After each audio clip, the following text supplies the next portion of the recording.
Assalamualaikum warahmatullahi wabarakatuh. Waalaikumsalam warahmatullahi wabarakatuh.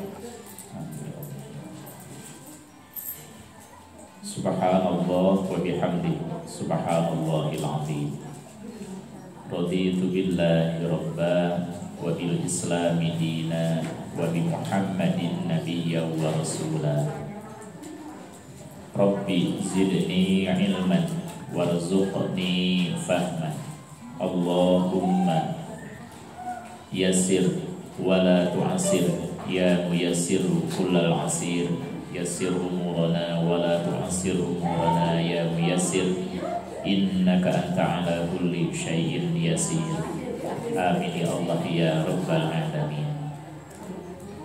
Para ibu, para remaja dan anak-anak sekalian yang saya cintai, alhamdulillah hari yang ke-20 bulan 4 1443 Hijriah kembali kita dihadirkan oleh Allah Subhanahu wa taala untuk bersilaturahim, bersilaturahmi, insyaallah dalam keadaan sehat zahir dan batin kita semuanya. Amin ya Allah ya mujibas sa'ilin.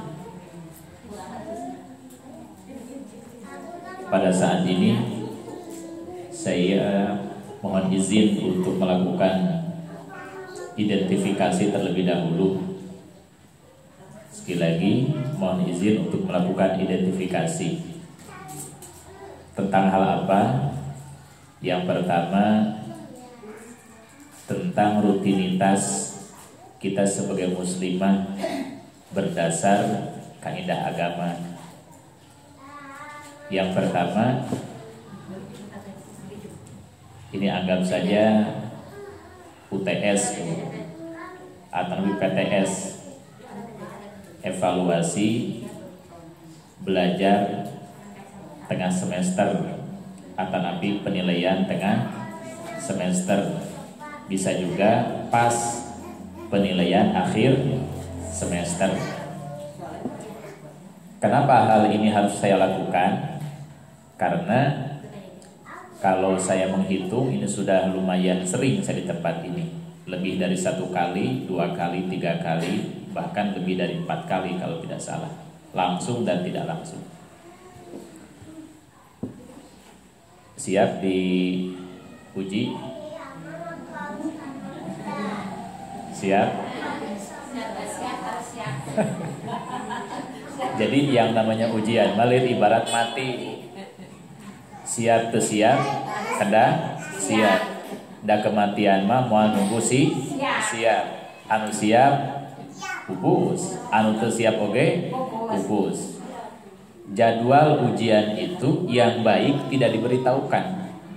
Jantan upami bade ujian di pasian terang, salah-salah tepati kaci.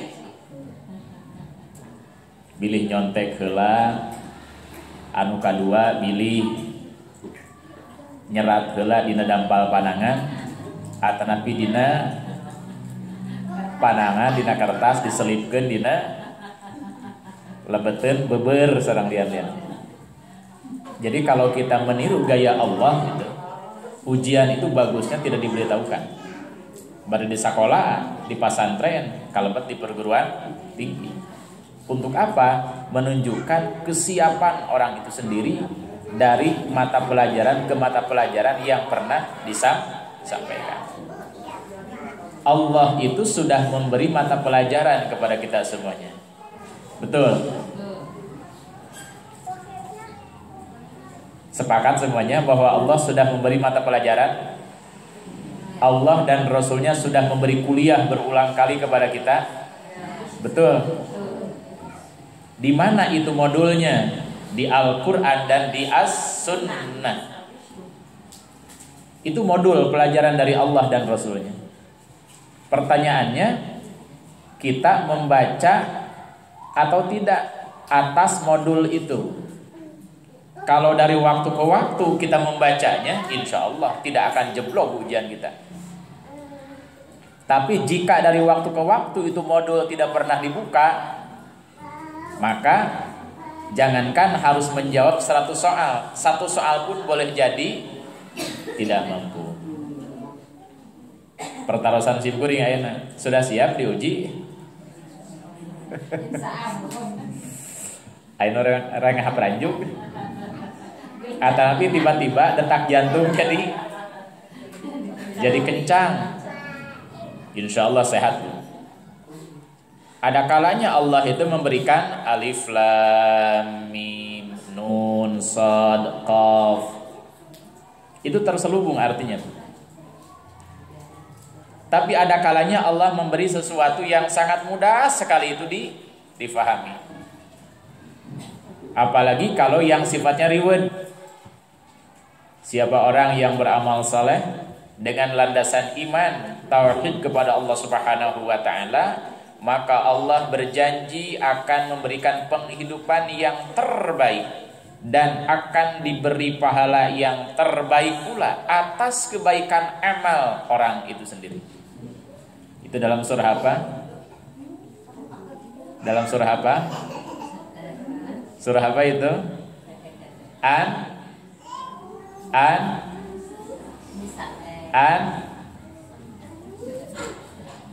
Coba silahkan dibuka surah 16. Surah 16 ayat 96 atau 97. Benar atau tidak? Coba. Surah 16 itu surah 6 An-Nahl. Coba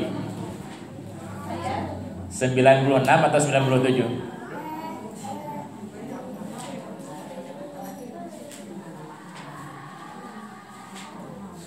Apa bunyinya? Nah, itu ayat berapa, Pak Ngersa? Nah, itu dia. Nah, ini satu di antara tes atau PTS kita hari ini. Ibu-ibu disuruh membuka Al-Qur'an.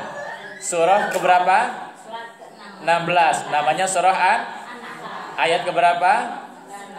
Silakan baca sama-sama. 1, 2, 3.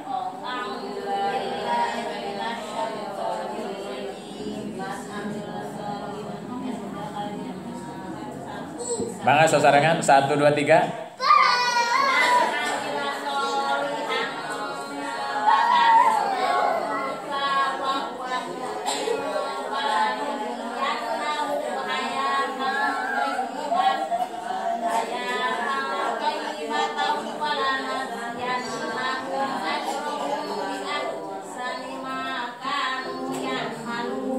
Alhamdulillah.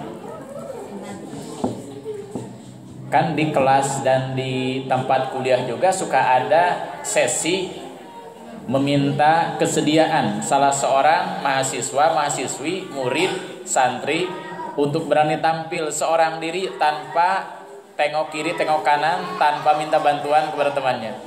Silakan, siapa yang berani? Berani dengan sepenuh percaya diri untuk membacakan ayat itu. Mangga. Siap. Mangga, lajang.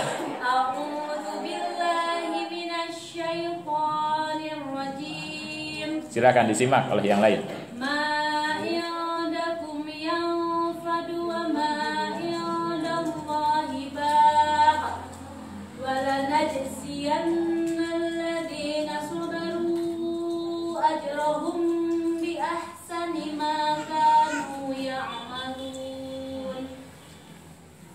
Satu ayat lagi. Man 'amila sholihan min dzakarin aw untha wa huwa mu'minun falanuhyiyannahu hayatan thayyibah wa lanajziyannahum ajrahum bi ahsani ma kanu ya'malun. Ya, terima kasih. Jadi ayat itu ayat berapa? 96 atau 97? 97. Coba silahkan baca terjemahnya. Ayat 96. Satu ayat saja. Ayat 97-nya. Iya, ayat 97-nya. siapa yang mengerjakan kebajikan baik laki-laki maupun perempuan, sedangkan dia seorang mukmin, sungguh kami pasti akan berikan kepadanya kehidupan yang baik, dan akan kami beri balasan dengan pahala yang lebih baik daripada apa yang selalu mereka kerjakan. Udah. Cukup satu itu.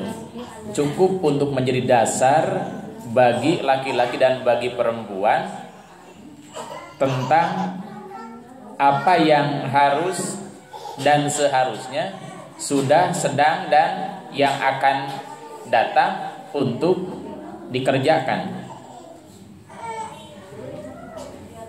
Sudah cukup itu. Rincian atau sedangkan detail kegiatannya apa saja. Yang penting pondasinya sudah siap, yaitu sebagai seorang mukmin. Pastikan dulu itu landasannya, pondasinya. Pancangnya harus disepakati dulu, mukmin atau tidak.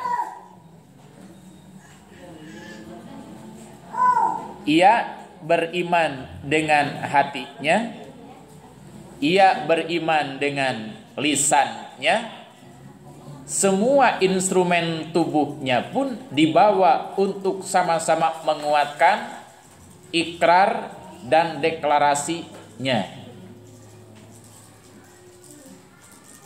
Tentang hal apa? Yang paling utama tentang ketauhidannya kepada Allah Subhanahu wa taala. Dari sana pijakannya. Kalau kita tidak mencela-mencela bertauhid kepada Allah, maka semua aktivitas kita semuanya dipastikan oleh Allah akan direspon dengan respon yang terbaik. Dengan respon kebaikan, pahala, rahmat, kadede, apresiasi, penghargaan, apalagi piagam, sertifikat, dan sejenisnya. Tapi harus juga diingat oleh kita semuanya, termasuk oleh saya sendiri. Selain kita mendeklarasikan ketauhidan kepada Allah yang dihunjamkan dan startnya dari gerentes keyakinan hati kita, maka hati-hati pula dengan sesuatu yang bisa merontokkan ketauhidan kita semuanya.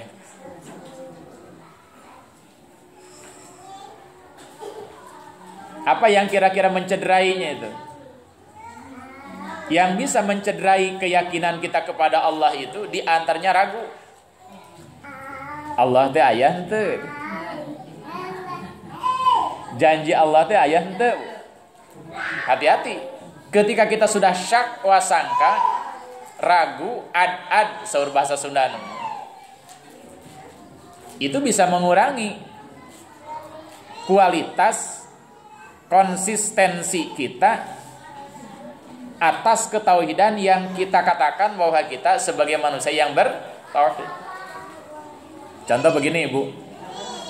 Uji nyatanya.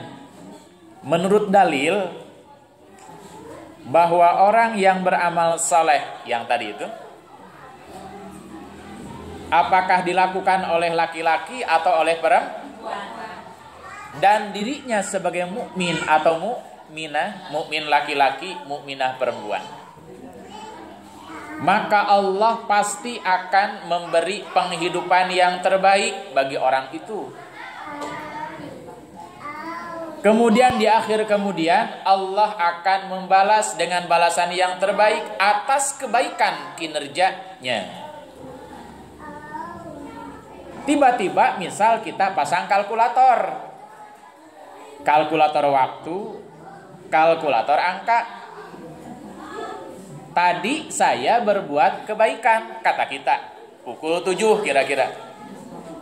Janjinya Allah akan memberikan balasan yang terbaik.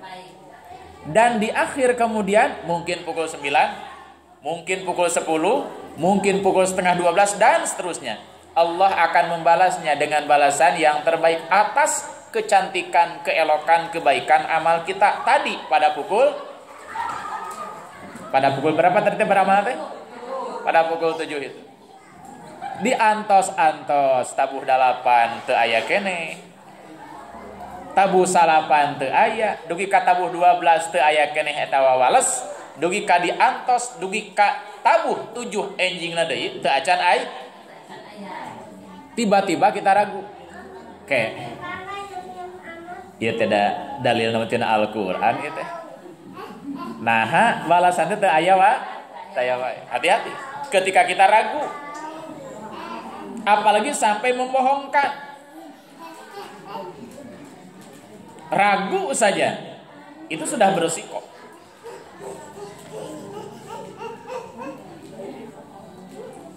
Masih di dalam Al-Qur'anul Karim Allah mengingatkan kita semuanya, saya tidak akan menyebutkan ayatnya, bahwa balasan yang sempurna itu bukan di dunia, tapi di akhirat.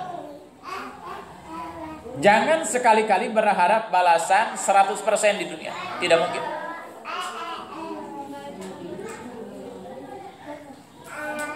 Allah akan menyempurnakan balasannya di akhirat kelak. Apakah balasan atas amal soleh atau balasan atas amal salah?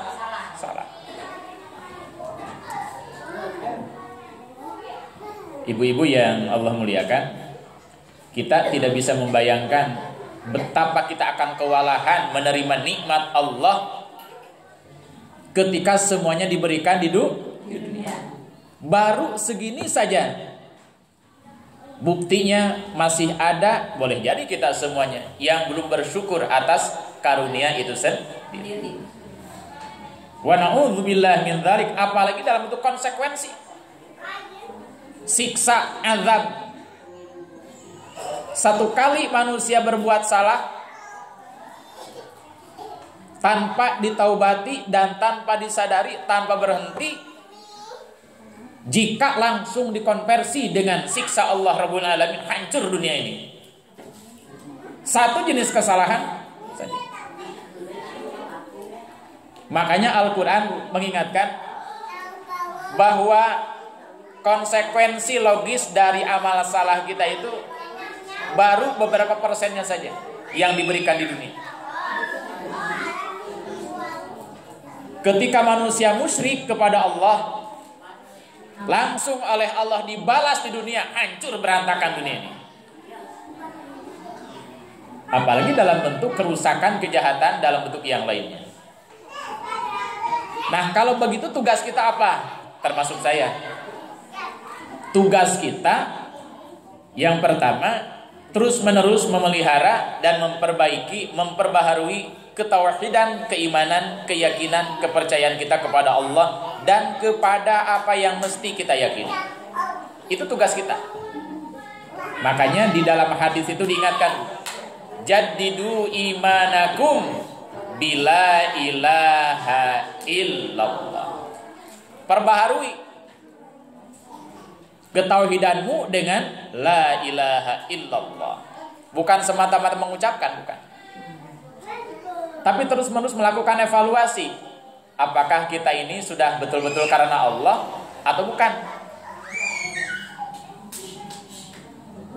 Tapi kalaupun kita sudah yakin karena Allah Subhanahu wa ta'ala, secara rumus sunnatullah pasti saja ada hal yang akan merontokkan keyakinan yang utuh itu. Contoh begini, Bu. Kita ini dari awal sudah niatnya karena Allah Subhanahu wa ta'ala. Ada penceramah atau tidak, ngaos. Si penceramahnya ada mustami atau tidak, angkat. Tiba-tiba di Nahji Waktos, ini mungkin pernah saya sampaikan. Di Nahji Waktos, ibu-ibu atau bapak-bapak tos sumping tempat waktos di majelis ilmu. Tiba-tiba yang diberi tugas untuk menyampaikan informasi telat, dugika, tesum. Apa kira-kira cocoknya, Bu? Ibu, apa kira-kira ranjaunya itu yang akan mengganggu kesemangatan kita itu? Minimal dengan bahasa Sunda begini, Hanas abdi dongkap tipa, Hanas abdi hadir pampa,